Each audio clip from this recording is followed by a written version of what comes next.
Have you seen my video about using an offset to make weeding your iron-on vinyl even easier? I've gotten a lot of comments asking for more details, so let's do the whole thing. I'm going to put in some text and let's find a really thin font.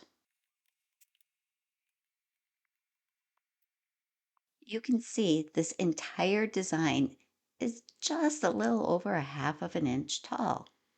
That's pretty tiny. Let's zoom in so we can see things a little better.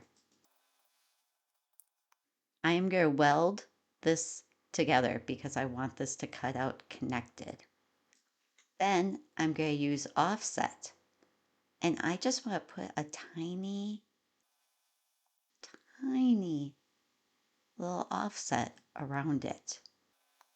Now I'm going to click apply. Now select everything and click attach. Attach holds the placement and position of things from your design space canvas to the cutting mat. Because I'm going to cut this out of iron-on vinyl, I'm going to flip it. Then I don't have to remember to mirror when I get to the cutting mat. I'm going to cut several copies of this. Instead of making a whole bunch of copies in Design Space, I want to show you another little trick. When we click Make, right here, I can change the number of copies. So if I want 12 of these, I change that number to 12 and click Apply. And you see how it just filled up the space? Now I can start cutting. I did shoot some video of the Cricut actually cutting the vinyl because I wanted you to be able to see how it's cutting first the design and then it's going back around the exact same piece and cutting that offset. I'm going to zoom in here so you can really see. There's the tiny text with the offset around it. So why is that important? You're going to see it when we get done cutting and go to the weeding. First, I'm going to weed away the offset, this outer piece.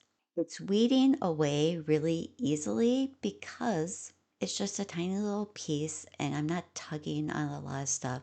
It actually comes off pretty smooth. For this part of the video, I put a blue piece of cardstock underneath my vinyl, so when I weed it away, you can actually see the color difference. Before I do this last step, I'm going to stick that blue cardstock underneath the vinyl again. I think that really helps show what happens here. I poked a hole in the corner of the vinyl, which I'm going to hook with my weeding tool. And now when I pull back this big outer piece and weed that away, do you see how that didn't tug at the lettering at all? I just pulled it off in one big piece. That's because I had already kind of cleared a path by weeding that offset first. Now, all I have to do is come back in with my pin pen and poke out those center pieces.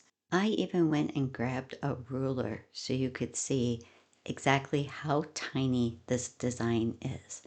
If I would have tried to just pull that outer piece of vinyl away without doing the offset, I'm sure I probably would have lost little pieces or torn pieces of this design. It's that tiny and delicate. Thank you for watching my video. If you found this information helpful, make sure to hit the like button and subscribe, and then drop me a comment or question below. I love to hear from you.